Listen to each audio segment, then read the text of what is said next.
ኑሮ ይባልና መጣጥፌን የምጀምረው በአንጋፋው ድምፃዊ ባለማየሁ እሸቴ ዘፈን ነው። የ10 ሳንቲም ቆሎ ቁርጥም ያደርግና የ10 ሳንቲም ቆሎ ቁርጥም ያደርግና የ10 ሳንቲም ቆሎ ቁርጥም ያደርግና። ይቅርታ ትንሽ ድምጼ ከአለማየሁ እሸቴ ይልቅ ወደ አለማየሁ ታደሰ ይቀርባል። ተመስገን እላለሁ ኑሮ ይባልና። ይገርማል። ባለማየሁ እሸቴ ዘመን 10 ሳንቲም አትሊስት ቆሎ የመግዛት የሚያስችል አቅም ነበረው። ዛሬ ወዳጄ ከ10 ሳንቲም ይልቅ 10 ጠጠር የተሻለ ዋጋ አለው። አትሊስት በጠጠሩ ገበጣ መጫወት ትችላለህ። 10 ሳንቲም አይደለም 10 ብር ምን ይሰራል ዛሬ? እኔ 10 ብር መሬት ላይ ወድቆ ባገኝ አንስቼ እንደ ከሸፈ ሎተሪ ግድግዳዬ ላይ ለጥፈዋለሁ። በእኛ ጊዜ አንድ ሰው 10 ሳንቲም ለማግኘት የሚከፍለውን መስዋዕትነት እኔ ነው የማውቀው። ትዝ ይለኛል ልጅ እያለሁ አንድ ቀን ወደ ትምህርት ቤት ሲሄድ 10 ሳንቲም ወድቆ ስላየው ሰው እንዳይጋራኝ ሮጬ ሄጄ ቆንኩበት። አካባቢው ጭር እስኪል ድረስ እንደ ብረት ምጣድ በሚያቃጥል አስፋልት ላይ ጎፈሩን ረግጬ ተገጠርኩ። በዚህ ምክንያት እስከ ቅርብ ጊዜ ድረስ የውስጥ እግሬ እንደ ጃንኮይ ባንዲራ የአንበሳ ምስል ነበረው።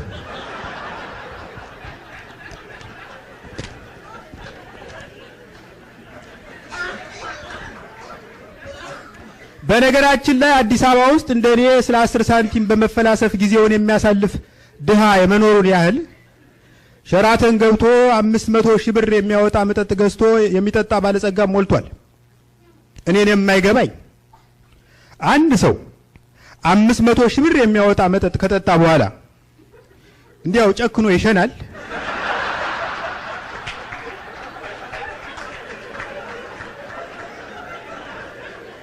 ከሸናስ ምን ይሆን የሚሸነው? መቼም የመጠጥ ጠርሙሱ ከመደርደሪያው ላይ ተነስቶ ሀብታሙ ሰውዬ ጠረጴዛ ላይ እስኪደርስ በፖሊስ ማርሽ የሚታጀብ ይመስለኛል። ደግነቱ ሰፊው የኢትዮጵያ ሕዝብ ትንሿን ነገር አብቃቅቶና አባዝቶ የመኖር ጥበብ ታድሏል። ለምሳሌ የመኪና ጎማ መርካቶ ውስጥ የሚሰጠውን ዘርፈ ብዙ አገልግሎት አስቡት። የመኪና ጎማ ከሰኞ እስከ ዓርብ ሎንቺና ይሽከረከርበታል። ቅዳሜ ልብስ ይታጠብበታል። እሁድ ልጆች እያንከባለሉ ይጫወቱበታል። ሲያረጅ ጣራ ላይ ይሰቀልና ከባለቆም ምስማር ጋር በመተጋገዝ ቤቱን ከነፋስ ይከላከላል። መርካቶ ውስጥ የሚገኝ ማንኛውም ቤት ጣራ በየማዕዘኑ ቢያንስ 4 ጎማዎችን ይሸከማል እና እንዲህ አይነቱን ቤት ሄሊኮፕተር ላይ ሆነ ቁልቁል ስታየው የተገለበጠ ሲኖትራክ እንጂ ቤት አይመስልም። ይሄ ማብቃቃት ችሎታችን ከሀገር ስንወጣም ተከትሎን ይሄዳል።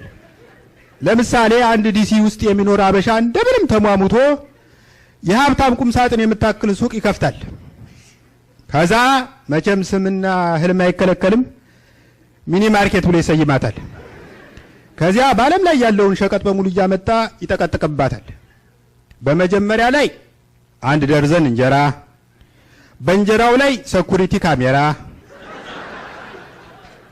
ከዚያ ሚጥሚጣ፣ በሚጥሚጣው ላይ አትርፍ ጋዜጣ፣ በአትርፍ ጋዜጣው ላይ ቅመም፣ በቅመሙ ላይ የፋሲል ደሞዝ አልበም።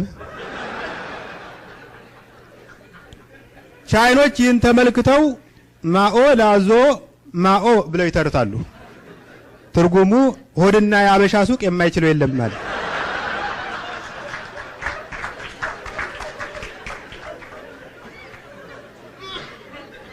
በነገራችን ላይ አዲስ አበባ ውስጥ ሆኜ ዲሲን ሳስባት የሚናፍቀኝ ዛፏ ብቻ ነው። አቤት የዲሲ ዛፎች ውበታቸው! ደሞ ነፋስ ሲነካቸው እንደ ድሃ አምባር ግፍ እርግፍ ሲሉ ማሳዘናቸው። አዲስ አበባ ውስጥማ የሚረግፍ አምፖል እንጂ የሚረግፍ ዛፍ ካየን ቆየን። እውነቴን ነው። አሁን እኮ አዲስ አበባ ውስጥ ዛፍ የሚገኘው በኦህዴድ ባንዲራ ላይ ብቻ ነው።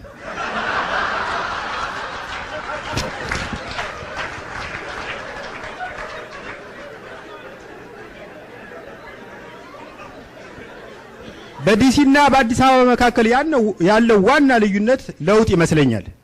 አሜሪካ ውስጥ በአብርሃም ሊንከን ዘመን የነበረው ሆስፒታል ዛሬም አለ።